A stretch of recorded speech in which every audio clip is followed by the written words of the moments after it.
अस्सलाम वालेकुम, मैं हूं शाहजेब खानजादा। आज एक ही दिन में 3 बड़ी खबरें सामने आई हैं। इमरान खान को इलेक्शन कमीशन ने तोशाखाना रेफरेंस में नाअहल कर दिया है। फिर आर्मी चीफ कमर जावेद बाजवा ने तौसीन न लेने का ऐलान कर दिया है। और अब से कुछ देर पहले यह खबर सामने आई है कि फैटफ ने पाकिस्तान को ग्रे लिस्ट से निकाल दिया है। आज दोपहर को इमरान खान की नाअहली का फैसला आते ही मुल्क भर में तहरीक इंसाफ के कारकुन बाहर निकल आए। मुख्तलिफ शहरों में एहतजाज और मुजाहरे शुरू हो गए, सड़कें ब्लॉक की गई, जलाओ घेराव किया गया और मुल्क भर में बेअमनी की फिजा कायम हो गई। अब से कुछ देर पहले इमरान खान ने खिताब किया है और इसको चैलेंज करने का ऐलान किया है फैसले को, मगर साथ ही एहतजाज की तारीख आज भी नहीं दी है। इलेक्शन कमीशन ने तोशाखाना रेफरेंस का फैसला 19 सितंबर से महफूज किया हुआ था और आज फैसला सुना दिया है। तोशाखाना रेफरेंस में हुकूमती अरकान ने इल्जाम आयद किया था कि इमरान खान ने बतौर वज़ीर आज़म खुद को मिलने वाले तहाइफ और आमदनी इलेक्शन कमीशन में मुतल्लिका साल के गोशवारों में जाहिर नहीं किए, इसलिए इमरान खान को आइन के आर्टिकल 62(1)(f) और इलेक्शन एक्ट 2017 की शिक 137 के तहत नाअहल करार दिया जाए। इलेक्शन कमीशन में गुज़िश्ता माह की 7 तारीख को इमरान खान ने अपना तहरीरी जवाब जमा करा दिया था, जिसके बाद कुछ समातें हुई, फरीक़ैन के वकला ने दलाइल दी और फिर इलेक्शन कमीशन ने फैसला महफूज कर लिया। और आज इलेक्शन कमीशन ने यह मुत्तफिका फैसला सुनाते हुए इमरान खान को आइन की शिक 63(1)(p) के तहत नाअहल करार दे दिया है और उनकी कौमी असम्बली की नशिस्त को खाली करार दे दिया है। इलेक्शन कमीशन के फैसले के बाद यह बहस छिड़ गई कि आया इमरान खान अगले इलेक्शन में हिस्सा ले पाएंगे या नहीं। क्या वो नवाज शरीफ की तरह ताहयात नाअहल हो गए हैं या यूसुफ रजा गिलानी की तरह उनकी नाअहली की मुद्दत 5 साल के लिए होगी, या फिर इमरान खान सिर्फ मौजूदा असम्बलियों की मुद्दत के लिए ही नाअहल हुए हैं। वजीर कानून आजम नज़ीर तारड़ ने तो दावा किया कि इमरान खान 5 साल के लिए नाअहल हो गए हैं, मगर जिन कानूनी माहिरीन से हमारी बात हुई है उनके मुताबिक इमरान खान सिर्फ मौजूदा असम्बलियों की मुद्दत के लिए नाअहल हुए हैं और वो 2023 के इलेक्शन में हिस्सा ले सकेंगे। यानी इमरान खान जो पहले ही जिन्होंने असम्बलियों का बॉयकॉट किया हुआ है, इस वक्त उनकी सियासत पर इसका फर्क नहीं पड़ेगा, मगर मातहत अदालत में फिलहाल उनके खिलाफ केस चलेगा और नाअहली की तलवार लटकी रहेगी। मजीद ये सवाल भी उठ रहा है कि क्या इमरान खान की पार्टी सरबराही भी खतरे में पड़ गई है, क्योंकि नवाज शरीफ की पार्टी सदारत से मुतालिक अपने फैसले में सुप्रीम कोर्ट ने करार दिया था कि पार्टी सरबराह की अहलियत के लिए भी वही कवानीन लागू होंगे जो रुकने पार्लियामेंट के लिए होते हैं। इसे भी 62-63 की शर्त पर पूरा उतरना जरूरी है। इस फैसले के बाद नवाज शरीफ पार्टी के सरबराह नहीं रहे थे और अब अहम बात यह है कि इमरान खान भी आइन के आर्टिकल 63 की एक शिक के तहत नाअहल हो गए हैं, तो क्या होगा।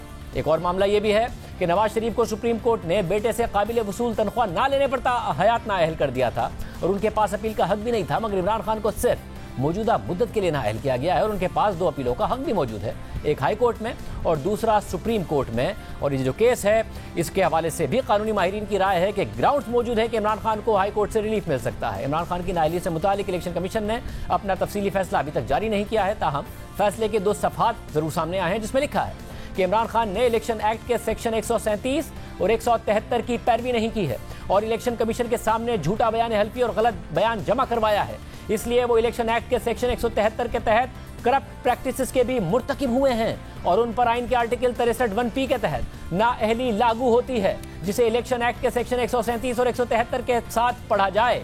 और ये राय रखते हैं कि इमरान खान ने तहाइफ की तफसीलात अपने असासों और वाजिबात से मुताल्लिक साल 2018-19 के स्टेटमेंट में जाहिर ना करके जानबूझकर हकाइक को छुपाया है। इमरान खान ने उन तहाइफ की तफसीलात भी नहीं दी हैं जो फॉर्म बी के कॉलम 3 के तहत ज़रूरी हैं और जो मुबैना तौर पर रकम इमरान खान के अकाउंट में आई है वो उन तहाइफ की वैल्यू से हम आहंगी नहीं रखती। इमरान खान ने अपने जवाब में जो बयान दिया है वो मुबहम और टाल मटोल वाला है और उसमें कहा गया है कि माली साल 2019-20 में जो तहाइफ उन्होंने खरीदे फिर वो तहाइफ उन्होंने दूसरों को तोहफों की सूरत में दे दिए, लेकिन इस हवाले से इमरान खान ने फॉर्म बी में कोई वजाहत नहीं दी है और ये बात साबित हो चुकी है कि इमरान खान ने जानबूझकर हकाइक छुपाए हैं और अपने असासों और वाजिबात से मुताल्लिक झूठा बयान हल्फी जमा करवाया है। इलेक्शन कमीशन ने अपने फैसले में मज़ीद लिखा है कि इमरान खान ने जानबूझकर इलेक्शन एक्ट की शिक 137, 167 और 173 की खिलाफ वर्जी की है और माली साल 2020-21 के असासों और वाजिबात के बयान में गलत बयान हल्फी जमा करवाया है, इसलिए वो आइन के आर्टिकल 63(1)(p) के तहत नाअहल होते हैं और नतीजतन वो कौमी असम्बली के रुकन नहीं रहते और उनकी सीट खाली करार दे दी जाती है। फैसले के मुताबिक जैसा कि इमरान खान ने झूठे बयानात और गलत बयानात जमा करवाए हैं, तो इसलिए वो इलेक्शन एक्ट की शिक 168 और 173 के तहत करप्ट प्रैक्टिसेस के भी मुर्तकिब हुए हैं, इसलिए उनके खिलाफ कानूनी कार्रवाई का आगाज किया जाए और उनके खिलाफ इलेक्शन एक्ट की शिक 192 के तहत फॉलो अप एक्शन भी लिया जाए। आज 2 बजते ही इलेक्शन कमीशन ने यह अहम तरीन फैसला सुना दिया था, जिसके बाद हुकूमत और तहरीक इंसाफ दोनों का रद्द अमल सामने आया। वज़ीर आज़म शहबाज शरीफ ने ट्वीट किया कि इलेक्शन कमीशन ने तोशाखाना रेफरेंस में इंसाफ किया। कौम ने देख लिया कि करप्ट प्रैक्टिस करके वजीर आजम के मनसब को जाती आमदनी का जरिया बनाया गया। सदाकत व अमानत का बुत पाश पाश हो गया। कानून से लड़ने, गोलियां डंडे चलाने और फसादी जत्थे लाने के बजाय कानून के सामने सर झुकाएं। कोई कानून से बाला नहीं है। लंदन में साफियों से बात करते हुए मरियम नवाज ने कहा कि इमरान खान की सिर्फ नाअहली काफ़ी नहीं है, बल्कि कौम का लूटा हुआ माल भी निकलवाना चाहिए। ये तमाम बातें होती रही। तहरीक इंसाफ इसको मुस्तरद कर रही है। इस फैसले के खिलाफ अपील में जाने की भी बात कर रही है। एहतजाज की भी कॉल दे रही है। इस फैसले के मेरिट्स क्या हैं, आगे इमरान खान के खिलाफ क्या हो सकता है, इस पर भी बात करेंगे। लेकिन जो एहतजाज हो रहा है और मुख्तलिफ शहरों में हो रहा है, हमारे साथ लाहौर, इस्लामाबाद, पेशावर, कराची और फैसलाबाद से हमारे नुमाइंदे मौजूद हैं। सबसे पहले मैं इस्लामाबाद जाऊंगा अहमद सुबहान, क्योंकि ज़ाहिर इमरान खान साहब वहीं रहते हैं। एहतजाज की क्या सूरत हाल रही, क्या हुआ, इस वक्त क्या सूरत हाल है? जी बिल्कुल शाहजेब साहब, इस वक्त मैं फैज़ाबाद पर मौजूद हूँ और फैज़ाबाद ही आज सबसे अहम स्पॉट रहा दिन भर इस्लामाबाद का। और इस वक्त जहाँ पर अब मैं फैज़ाबाद पे खड़ा हूँ तो मेरे बिल्कुल साथ वाटर कैनन इस्लामाबाद पुलिस की मौजूद है। मेरे लेफ्ट साइड पे इस वक्त भी यहाँ पर जो बख्तरबंद गाड़ी है इस्लामाबाद पुलिस की वो मौजूद है। और आपके इस लाइव बीपर के से आपसे बिल्कुल 2-3 मिनट पहले ही यहाँ पर जो शेलिंग है वो ख़त्म हुई। और उसके बाद अब आप देख सकते हैं कि ये ट्रैफिक जो कि दोपहर से ही रुकी हुई थी, तकरीबन 2:30-3 बजे के बाद से यहाँ पर रावलपिंडी से आए वर्कर्स और मुख्तलिफ लीडर्स भी, जिसमें MNS भी और जो हमारे डिप्टी स्पीकर जो पंजाब असेंबली है वो भी यहाँ पर मौजूद थे। ये सब यहाँ पर मौजूद थे और एहतजाज किया गया। यहाँ पर बहुत सी आंसू गैस की शेलिंग हुई, वर्कर्स की जानिब से पथराव किया गया, जिसमें इस्लामाबाद पुलिस का एक एहलकार जख्मी भी हुआ। इसी तरह इस्लामाबाद में जिस तरह से दोपहर में जब फैसला आया इलेक्शन कमीशन का, तो उसके बाद संजानी जो कि KP की जानिब से यहाँ पर इस्लामाबाद को कनेक्ट करता है रास्ता, वहाँ पर भी वर्कर्स अहमद किसी टाइम में क्या आज वर्कर बहुत ज्यादा आए थे अहमद सुबहान, या कम लोग थे, या लोग बहुत ज्यादा आए थे? नहीं शाहजेब साहब, वर्कर्स बहुत कम थे। 3 स्पॉट से इस्लामाबाद के 12 को, फैज़ाबाद और G13 जो कि तीनों मुकामान पे ही बहुत कम वर्कर्स है। ये तकरीबन फैज़ाबाद पे 500 के करीब, रावलपिंडी इस्लामाबाद दोनों के वर्कर्स मिला के 500 और 1000 के दरमियान तादाद थी। इसी तरह G13 में तकरीबन 200 से 300 के करीब अफराद थे और यही सिचुएशन 400-500 के करीब बंदा 12 को में भी मौजूद था। मियां मुझे लाहौर का बताइएगा। कमीशन पे भी देखा। मियां लाहौर में आप लिबर्टी चौक पर मौजूद हैं, इस वक्त क्या सूरत हाल है, दिन में क्या सूरत हाल रही, या फिर फैसला आने के बाद क्या माहौल रहा और कितने लोग थे? जी शाहजेब, पूरा दिन तो लाहौर में सुकून रहा, लेकिन जैसे ही फैसला आया उसके बाद 3 बजे के करीब PTI के कारकुन जो है वो मुख्तलिफ इलाकों में निकले और उन्होंने वहाँ पे प्रोटेस्ट शुरू कर दिया। तो 12 मकामात पर अभी तक जो है वो प्रोटेस्ट चल रहा है, जिसमें मैं इस वक्त लिबर्टी गोल चक्कर पे मौजूद हूँ, लेकिन माल रोड GPO चौक में भी एहतजाज हो रहा है, शाहदरा चौक में भी, ठोकर नियाज बेग को जो मोटरवे को जाने वाला रास्ता था वो भी बंद किया हुआ है इन लोगों ने। लेकिन सबसे मजे की बात यह है कि लाहौर पुलिस ने तमाम PTI कारकुन को फ्री हैंड दिया हुआ है। पुलिस का कोई अहलकार किसी मुजाहरे में नजर नहीं आ रहा, सिवाय ट्रैफिक पुलिस के। सिटी ट्रैफिक पुलिस जो है वो ट्रैफिक को डाइवर्ट करने के लिए वहां पे मौजूद है और यहाँ पे कारकुन अभी जमा हैं और नारेबाजी कर रहे हैं। ये तो अच्छी बात है कि ज़ाहिर अगर पूरा में एहतजाज हो रहा है तो पुलिस को कुछ करना भी नहीं चाहिए, मगर तादाद बहुत ज्यादा है या कैसी तादाद रही? नहीं, बहुत कम तादाद है, जिसमें कहा जा सकता है कि 200-300 लोग एक मुजाहरे में शरीक हैं, ज़्यादा से ज़्यादा कहीं पे 150-200, इससे ज़्यादा नहीं है। यहाँ भी इस वक्त लिबर्टी गोल चक्कर पे जो है वो कलमा चौक की तरफ से जो मेन बुलेवार्ड गुलबर्ग की तरफ रास्ता जाता है वो सिर्फ इन्होंने ब्लॉक किया हुआ है, जबकि 3 तरफ से ट्रैफिक जो है वो खुली हुई है। और इन्होंने एक ट्रक के ऊपर जो माइक लगा के जो मकामी की आदत है वो मुख्तसर से खिताब कर दिया और उसके बाद सुलेमान कराची में ज़ाहिर ट्रैफिक ब्लॉक होने की बड़ी खबरें आई, सड़कें बंद होने की, कितनी तादाद रही, अभी क्या माहौल है, क्या हो रहा है? जी शाहजेब साहब, बहुत शुक्रिया। इस वक्त मैं सूबाई इलेक्शन कमीशन का दफ्तर है जहां से आपको रिपोर्ट कर रहा हूं। और जब ये खबर आई कि इमरान खान को नाअहल किया गया है तो इलेक्शन कमीशन के दफ्तर की जानिब जो है वो पाकिस्तान तहरीक इंसाफ की जो क़यादत है उन्होंने मार्च का फ़ैसला किया। 2 बजे अली जैदी जो कि साबिक वफाकी वज़ीर है और सिंध के सदर हैं, उन्होंने कॉल दी और बड़ी तादाद में जो PTI के कारकुनान थे वो इंसाफ हाउस शारा फैसल पर जमा हुए और वहाँ से रैली को जो है उन्होंने और साबिक गवर्नर इमरान इस्माइल ने लीड किया और कमोबेश 4 घंटे लगे उनको पैदल मार्च करते हुए यहाँ इलेक्शन कमीशन के दफ्तर पहुंचे। यहाँ भी कमोबेश 3 घंटे तक जो है वो ये धरना जारी रहा और उनका यही मुतालबा था कि ये जो नाअहली है इस पर इंसाफ के तकाजे जो पूरे नहीं किए गए। साथ ही साथ उनको उस कॉल का इंतज़ार था जो कि इस्लामाबाद से दी जानी थी, लेकिन फिर उनका राब्ता भी हुआ और फिर इमरान खान की जानिब से उनको ये कहा गया कि एक लॉन्ग मार्च की कॉल दी जा रही है और इस वक्त जो है वो धरना मौखिर हो गया। साथ ही साथ यहाँ पर जो मुजाहिरीन थे उन्होंने नारेबाजी की इलेक्शन कमीशन की खिलाफ। तो सुलेमान, कहा जा सकता है कि अच्छी बड़ी तादाद थी, अच्छी बड़ी तादाद थी सुलेमान सादत, कारकुनों की अच्छी बड़ी तादाद मौजूद थी कराची के अंदर एक कामयाब शो करने के अंदर पाकिस्तान तहरीक इंसाफ कामयाब रही। हमने देखा कि शारा फैसल पर भी जो है वो बड़ी तादाद थी और यहाँ पर भी जो है वो बड़ी तादाद थी। ना सिर्फ ये कि मुजाहिरीन में इनकी आवाम बड़ी तादाद में शामिल थी, लेकिन अरकान कौमी और सूबाई असम्बली भी जो है वो बड़ी तादाद में यहाँ मौजूद थे। और जब इस्लामाबाद से उन्हें कहा गया कि मौखिर कर दी जाए तो कर दिया गया, क्योंकि यहाँ पर जो है उन्होंने एहतजाजी धरने की कॉल दे दी थी। और ठीक है, यहाँ से भी मौखर हो गया। रिजवान यूसुफ, पेशावर की क्या सूरत हाल है, दिन में क्या रही, इस वक्त क्या सूरत हाल है?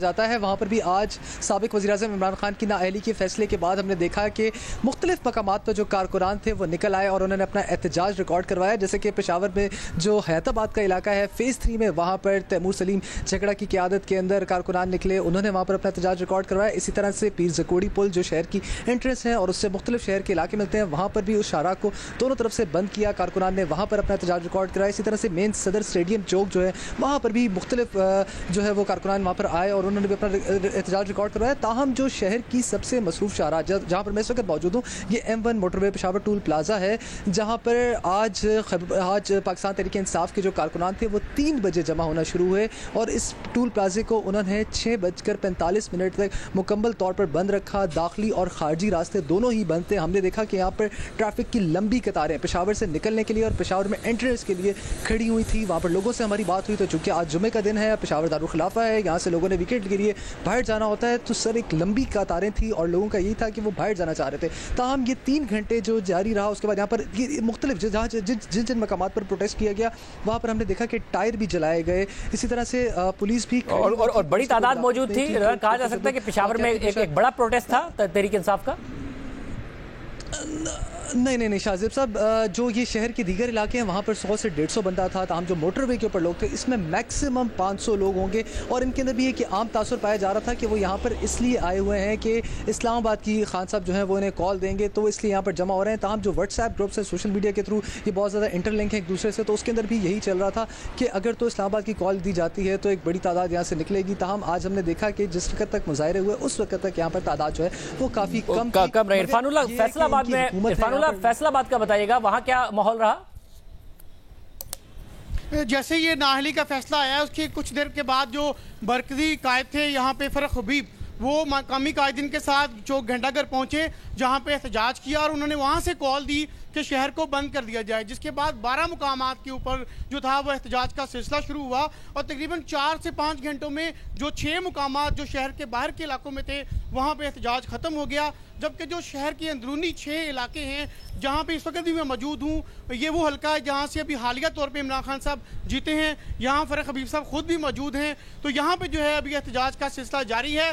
जो दीगर मुकामात हैं जहाँ पे अभी एहतजाज हो रहा है वहाँ पे भी सिर्फ दर्जनों जो है कारकुन मौजूद हैं, बहुत बड़ी तादाद कारकुनों की मौजूद नहीं।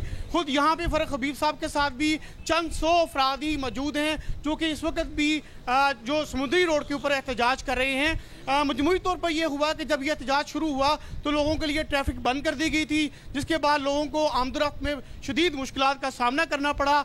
उसके बाद 5 से 6 घंटे के बाद जो बाज़ मुकामात पर ट्रैफिक को खोल दिया गया और कुछ मुकामात पर ये रात 8 बजे के बाद जो है वो ट्रैफिक बहाल कर दी गई है। अब यहाँ पर ट्रैफिक बहाल है और जो साइड के ऊपर रोड साइड के ऊपर जो है चंद मुकामात है वहाँ पे एहतजाज का सिलसिला अभी जारी है। जी बहुत शुक्रिया रादिन, हमारे नुमाइंदे तफसीलात बता रहे थे। मामला ये हो चुका है, फैसला इलेक्शन कमीशन का आ चुका है। आगे क्या हो सकता है इमरान खान साहब के लिए, क्योंकि ज़ाहिर फैसले में ये भी कहा गया है कि आगे की भी कार्रवाई होगी, इसकी हिदायत की गई है। हमारे साथ मौजूद हैं साबिक secretary election commission of Pakistan Qamar Dilshad साहब। कमर दिलशाद साहब, बहुत शुक्रिया हमें ज्वाइन करने के लिए। ज़ाहिर है जो माहिरीन कानून है मुतादिद, उनकी तरह आपकी भी ये राय मैंने देखी कि ये सिर्फ और सिर्फ जो असम्बलियों की ये मुद्दत है उसके लिए ये फैसला है। 2023 का इलेक्शन जब होगा तो इमरान खान साहब वो इलेक्शन लड़ने के लिए अहल हैं। अच्छा, फिर जो दूसरा नुक्ता है इस फैसले का कि जिसमें आगे कार्रवाई बढ़ानी है, वो कैसे आगे बढ़ेगी इमरान खान साहब के खिलाफ और उसके क्या कॉन्सिक्वेंस हो सकते हैं? इसमें सबसे बड़ी अहम बात यह है कि जो इलेक्शन कमीशन पाकिस्तान ने फैसला किया है वो उन्होंने आर्टिकल 63(1) के तहत किया, जिसके तहत ये लिखा हुआ है कि जो मौजूदा असम्बली की मुद्दत पूरी होने तक वो डिस्क्वालीफाई होंगे या नाइल होंगे। उसके तहत तो इमरान खान साहब जो हैं, ये जब तक ये कौमी असम्बली की मुद्दत पूरी नहीं होती उस वक्त वो इसके कौमी असम्बली के मेंबर नहीं रहे, और जो 6 नशिस्तें जो उन्होंने हासिल की थी उससे भी वो नाइल हो गए हैं। वो इलेक्शन कमीशन पाकिस्तान कल उनका नोटिफिकेशन कर देगा। लेकिन एक सबसे बड़ी अहम बात वो ये है कि इनके खिलाफ जो फौजदारी मुकदमा बदअनवानी के तहत जो उनको इलेक्शन कमीशन ने अपने फैसले में लिखा है, ये बददियानत, झूठ और हक़ाइक़ के छुपाए और ये बदअनवानी के जुमरे में आते हैं। अब बदअनवानी का जुर्म में यानी करप्ट प्रैक्टिस जिसको अंग्रेजी में कहते हैं, लेकिन करप्ट प्रैक्टिस के जुमरे में जिसको करार दे दिया गया है, तो इनके खिलाफ सेक्शन 173 यानी इलेक्शन एक्ट का हिस्सा है। ये इलेक्शन एक्ट के 173 के तहत इनके खिलाफ मुकदमा जो है वो इलेक्शन कमीशन पाकिस्तान फौजदारी के तहत खुद सेशन कोर्ट की अदालत में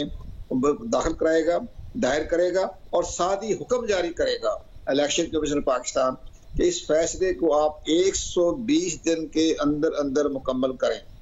और जब 120 दिन के अंदर मुकम्मल करने की हदायत जारी हो जाएगी इलेक्शन कमीशन पाकिस्तान की तरफ से, तो वो जो सेशन कोर्ट उसको फैसला करने में मजाज होगा कि 120 दिन से पहले फैसला कर दें, तो उसमें उनको 3 साल की सजा जो है वो सेशन कोर्ट इमरान खान साहब को दे सकते हैं कि आप बदअनवानी के मुर्तकिब हुए हैं, और बदअनवानी के मुर्तकिब होने वाले मेंबर पार्लियामेंट को 3 साल की सजा दी जा सकती है। जब 3 साल की सजा दी जा सकती है तो फिर वो आइंदा इलेक्शन के लिए नाइल हो गए। मगर ये सारी चीजें इलेक्शन से पहले हो जाए, मगर ये उस सूरत में होगा। मगर ये बड़ी अहम बात है जो आप कह रहे हैं कि फिर ये नहीं, मगर कमर दिलशाद साहब, एक तो आपने कहा ना 120 दिन की मुद्दत में सेशन कोर्ट को फैसला देना होगा, मगर उससे पहले एक और मसला है। सेशन कोर्ट तक तो मामला उस वक्त जाएगा जब ये फैसला हाई कोर्ट में स्टैंड कर पाएगा, क्योंकि 120 दिन की मुद्दत खुद इलेक्शन कमीशन के पास भी तो थी ना कि जब कोई मेंबर अपने असासों की तफसीलात जमा कराए तो 120 दिन के अंदर कर सकता है, और ये नुक्ता उठाया भी गया अली जफर साहब के तरफ से, मगर इलेक्शन कमीशन ने उसको मुस्तरद करते हुए इमरान खान के खिलाफ फैसला दे दिया। माहिरीन कानून की राय, ये बहुत अहम नुक्ता है, ये फैसला स्टैंड कैसे कर पाएगा हाई कोर्ट में? सेशन कोर्ट तो बाद में जाएगा। नहीं, हाई कोर्ट में तो अपील करने का तो राइट है इनको, लेकिन एक बड़ी शाहजेब साहब, एक बहुत इंपॉर्टेंट जो बात है जो हमारे मीडिया के सामने भी नहीं आई और वो फैसले में भी उसका जिक्र तो खुद ब खुद आ जाएगा, उसमें सबसे बड़ी बात यह है कि जो हमारा इलेक्शन एक्ट का जो पॉलिटिकल पार्टीज का जो चैप्टर है उसका सेक्शन 201 और 200 और 201 उसमें ये लिखा हुआ है कि वो पार्टी का मेंबर या सरबरा करप्ट प्रैक्टिस के तहत जुमरे में आ जाता है तो वो पार्टी का सरबरा या मेंबर नहीं रह सकता। अब इमरान खान साहब की चेयरमैनशिप जो है वो भी खतरे की जद में आ गई है इस फैसले की रोशनी में, जब इनको नाअहल करार दे दिया।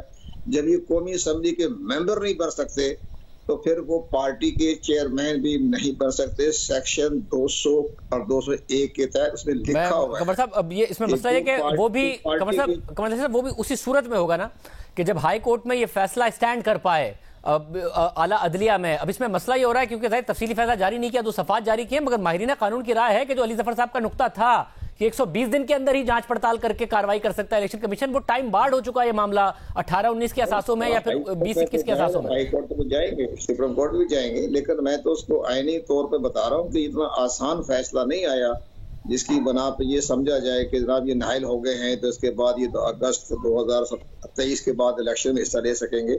वो तो करप्ट प्रैक्टिस के जिम्मे में आने के बाद वो इंतखाबात में हिस्सा नहीं ले सकते।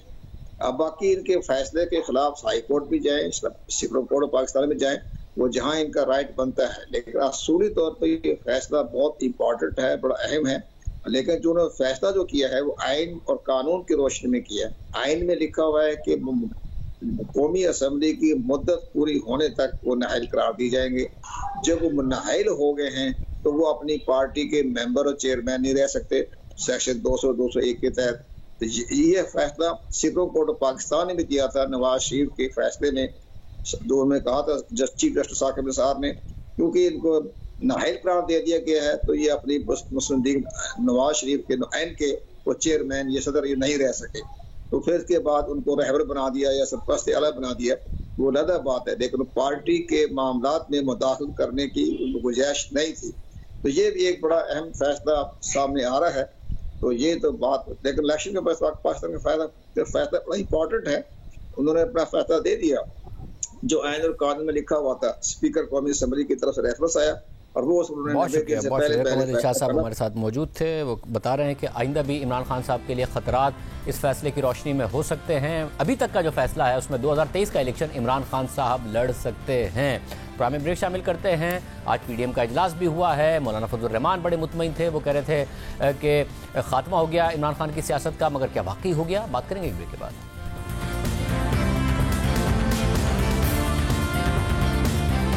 पीडीएम का आज इजलास भी हुआ और मौलाना फजलुर रहमान ने बात भी की कि इमरान खान की आज सियासत का खात्मा हुआ है। हमारे साथ साबिक वज़ीर-ए-आज़म शाहिद खान अब्बासी साहब मौजूद हैं। भाई साहब बहुत शुक्रिया। भाई साहब, वज़ीर कानून आज़म नज़ीर तारड़ साहब ने गलत आप लोगों को ब्रीफिंग नहीं दे दी कि 5 साल के लिए डिस्क्वालीफाई हो गए, क्योंकि माहिरीन कानून की राय कि सिर्फ असेंबलियों की इस मुद्दत के लिए हुए हैं। यानी 2023 का इलेक्शन इमरान खान लड़ सकते हैं। जाहिर है उसमें बाद में सेशन कोर्ट की जो कार्रवाई है उसके लिए भी इलेक्शन कमीशन कह रहा है कि हिदायत जारी की जाए, मगर फिलहाल कोई ऐसी बात नहीं है कि इमरान खान साहब को कोई खतरा है या आप लोगों के लिए कोई अच्छी बात है। वो तो अगला इलेक्शन लड़ पाएंगे। मौजूदा असेंबली में तो वो वैसे ही नहीं जा रहे थे। जल्दी खुशी नहीं मना ली पीडीएम ने? नहीं, खुशी की इसमें कोई बात नहीं है। मैं इसको कोई खुशी की बात नहीं समझता कि एक आदमी जो मुल्क का वज़ीर-ए-आज़म हो और वज़ीर-ए-आज़म होते हुए वो गलत बयानी करे, अपने जो असासों के कागजात हैं उसमें गलत बयानी करे, बातें छुपाए और मिसलीड करने की कोशिश करे इलेक्शन कमीशन को। ये तो बड़े अफसोस की बात है। इसमें खुशी की क्या बात है? जैसा मगर खुशी तो इस बात पर थी ना, और शहबाज शरीफ साहब ने भी तोशाखाना के हवाले से बात की और मरियम ने भी कहा कि इस हवाले से और भी कार्रवाई होनी चाहिए, पैसे भी वापस आने चाहिए। मगर ज़ाहिर है एक मुकाबले का ना अहल होना और फिर वज़ीर कानून का कहना कि 5 साल के लिए, वो 5 साल के लिए नहीं हुए हैं। तो खान साहब की सियासत में एग्जैक्टली फ़र्क क्या पड़ जाना है आपके ख्याल में? उनके खिलाफ बयानिया बन जाएगा कि वो भी करप्ट हैं, या वो बयानिया बनाने दे देंगे आपको? देखिए, एक बात तो वाज़ेह हो गई ना कि जो दूसरों पर इल्ज़ामात लगाता था करप्शन के, आज वो खुद करप्ट साबित हुआ है और इलेक्शन कमीशन ने मुतफ़िका तौर पर फैसला दिया है। ये वही इलेक्शन कमीशन है जो उसका अपना लगाया हुआ है। तो ये बात तो वाज़ेह हुई ना कि आज इमरान खान करप्ट प्रैक्टिसेस में कन्विक्ट, उनको डी-सीट किया गया है। अब इम्तिहान जो है वो आला अदलिया का है, क्योंकि इसी सुप्रीम कोर्ट ने इस मुल्क के वज़ीर-ए-आज़म को डी-सीट किया था। इससे बहुत कम बात पर जो कुछ इमरान खान ने किया है as a public office holder, as a prime minister, इससे बहुत कम चार्जेस पर, यानी जब वो प्राइवेट सिटीज़न थे, वो कंपनी के मियां नवाज शरीफ डायरेक्टर बने, उन्होंने डायरेक्टर फीस नहीं ली, तो चूँकि नहीं ली थी, उन्होंने डिक्लेयर नहीं की अपने असासों में, तो इस बात पर सुप्रीम कोर्ट ने ट्रायल कोर्ट बनकर मियां नवाज शरीफ को डी-सीट कर दिया, हुकूमत तोड़ दी और मियां नवाज शरीफ को ताहयात नाअहल कर दिया। अब फिर सुप्रीम कोर्ट ये हमें बता सकेगा कि क्या इमरान खान जो मुल्क का वज़ीर-ए-आज़म था, उसने जो माल, जो तोहफे बेचे, उनके पैसे अकाउंट में नहीं आए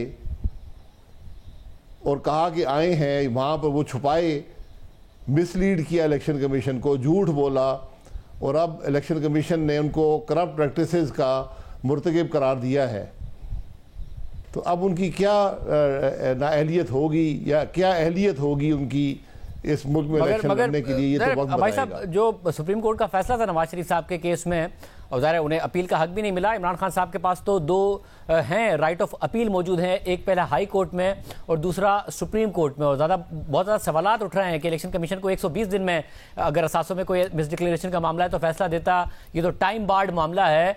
जो सुप्रीम कोर्ट ने नवाज शरीफ साहब के खिलाफ फैसला दिया, फिर ताहयात नाअहली का भी चीफ जस्टिस ने लिखा था, जो मौजूदा चीफ जस्टिस हैं, मगर अब वो कहते हैं कि ताहयात नाअहली 62(1) के तहत जालिमाना है। तो अदालतों की अपनी राय बदल गई है अपने हालिया फैसलों के हवाले से। कैसे उस राय पर जो नवाज शरीफ साहब के साथ हुआ आप कह रहे हैं उससे भी ज्यादा अगर संगीन मामला है, कैसे उसी तरह परखा जाए? देखिए ना, इंसाफ का निज़ाम तो एक होता है, या नवाज शरीफ के लिए निज़ाम इंसाफ का दूसरा है और इमरान खान के लिए दूसरा है। ये तो मुमकिन नहीं हो सकता ना। मगर मगर मगर मगर भाई साहब एक मसला तो है ना कि अगर नवाज शरीफ के साथ नाइंसाफी हुई तो क्या इमरान खान के साथ भी होनी चाहिए? अगर नहीं हुई नाइंसाफी, अगर उन्होंने नहीं छुपाया तो बिल्कुल उनको आप रिलीफ दे सकते हैं।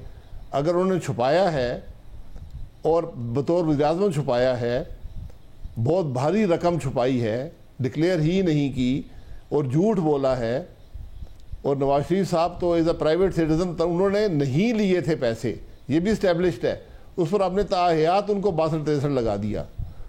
तो आज इम्तिहान तो सबसे बड़ा जो इस मामले में है वो सुप्रीम कोर्ट का है कि वो क्या फैसला करेंगे। सर मगर अगर फैसले इमरान खान साहब के खिलाफ भी आते हैं, आप तो उन्होंने अभी थोड़ी देर पहले बात की, फैसले को मुस्तरद किया, अपने कारकुनों को भी कहा कि लॉन्ग मार्च की कॉल देंगे, दी नहीं है अभी तक, मगर देंगे तो डिस्टेबलाइज तो आप ही की हुकूमत होगी ना। ऐसा तो नहीं है वो नाअहलों के घर बैठ जाएंगे। डिस्टेबलाइज मुल्क होता है।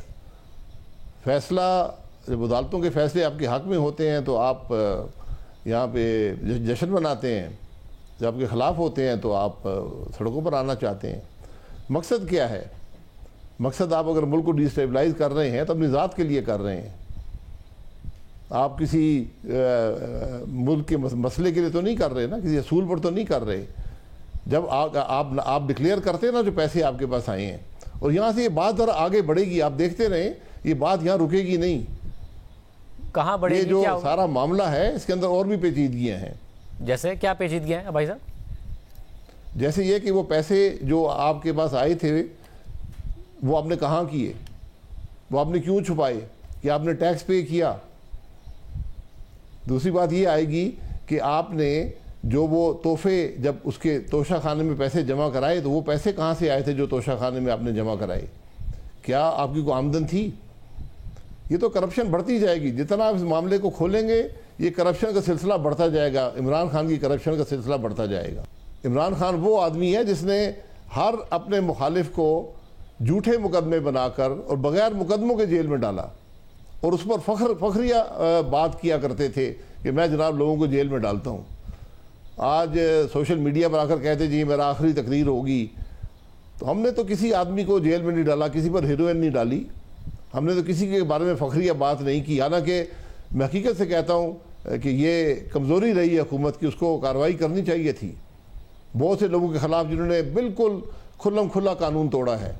लेकिन मैं फिर कहूँगा आज सबसे बड़ा इम्तिहान के खिलाफ हुआ है जिन्होंने सुप्रीम कोर्ट, जिन्होंने इदारे के हवाले से कोई बयान दे दिया हो। उसके अलावा क्या कार्रवाई हो सकती थी या क्या कानून तोड़ा है जिसके खिलाफ कोई कार्रवाई हो सकती थी? कानून तोड़ा है, यहाँ लोगों के अकाउंट से उसमें करोड़ों अरबों रुपया आया, कोई पूछने वाला नहीं है कि ये पैसे कहाँ से आए हैं, तुमने कैसे खर्च किए हैं। किसने रोका है पूछने से भाई? यहाँ करप्शन की एक जी किसने रोका है पूछने से?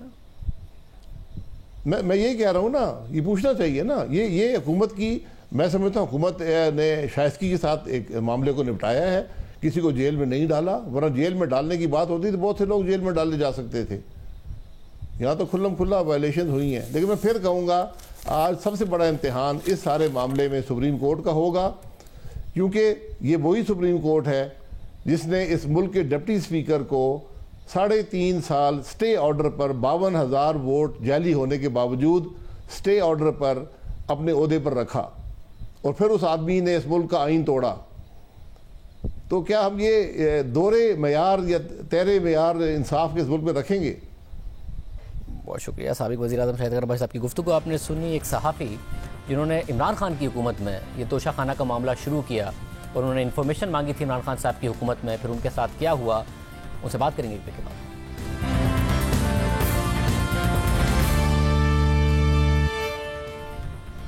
इमरान खान अब असेंबलियों की मौजूदा मुद्दत के लिए नाअहल हो गए हैं, मगर इस पूरे मामले को इतना पेचीदा बनाने और इस नहज तक लाने में खुद इमरान खान ने मरकजी किरदार अदा किया है। ये स्कैंडल खुद इमरान खान के दौरे हुकूमत में ही खड़ा हो गया था। उनकी अपनी हुकूमत में उनके पास कई मौके मौजूद थे जहां पर वो ये मामला ख़त्म कर सकते थे, मगर वो खुद ही इस मामले को तूल देते रहे। बार बार अदालती अहकामात की खिलाफवर्जी की गई और इमरान खान को मिलने वाले तहाइफ की तफसीलात अवाम के सामने नहीं रखी गई। बज़ाहिर सादा से मामले को जानबूझकर पेचीदा बनाया गया, मुल्क की सलामती का मसला बनाया गया, दोस्त ममालिक की नाराज़गी से जोड़ दिया गया, क्योंकि मसला ये था कि इमरान खान ने खुद को मिलने वाले ये कीमती तहाइफ बेच दिए थे और उनसे कमाई गई करोड़ों की आमदनी भी डिक्लेयर ना करने का इल्ज़ाम था और कीमत की अदायगी का तनाज़ा अलग खड़ा हो गया था। रवा साल जब ये स्कैंडल संगीन हो गया तो ना सिर्फ इमरान खान ये मान गए कि उन्होंने तहाइफ बेच दिए हैं, बल्कि मौक़िफ़ अख्तियार किया कि मेरा तोहफ़ा मेरी मर्जी। फिर इलेक्शन कमीशन में अपने तहरीरी जवाब में भी इमरान खान ने तस्लीम किया कि उन्होंने तोशा खाना के कीमती तहाइफ बेच दिए और उनसे हासिल होने वाली आमदनी अपने गोशवारों डिक्लेरेशन में जाहिर कर दी थी। मगर सवाल उठता रहा कि अगर तहाइफ 10 करोड़ से ज़ायद रकम के थे तो 5 करोड़ 80 लाख में क्यों बेच दिए? क्या असासे छुपाए गए? और फिर इलेक्शन कमीशन भी इमरान खान के जवाब से मुतमईन नहीं हुआ और आज इमरान खान को नाअहल करार दे दिया। अब दिलचस्प बात यह भी है कि इमरान खान ने अपने तहरीरी जवाब में तो माना कि उन्होंने तहाइफ बेचकर जो आमदनी हासिल की वो अपने बैंक अकाउंट में जाहिर कर दी थी, मगर इससे पहले वो ये दावा करते थे कि उन्होंने तोहफे बेचकर सड़क बनाई। मैंने उन पैसों से जो मेरे घर के नीचे सड़कें जो आम लोगों को भी फायदा पहुंचाती थी, वो तोशा खाना के पैसे से सड़क ठीक की, हुकूमत का पैसा नहीं लिया। तोहफा बेचकर सड़क बना दी थी तो फिर ये बात अपने तहरीरी जवाब में क्यों नहीं बताई और रकम को अपनी आमदनी के तौर पर क्यों जाहिर की? अगर रकम सड़क बनाने में खर्च कर दी थी तो असासों में इतना इजाफा कैसे हो गया?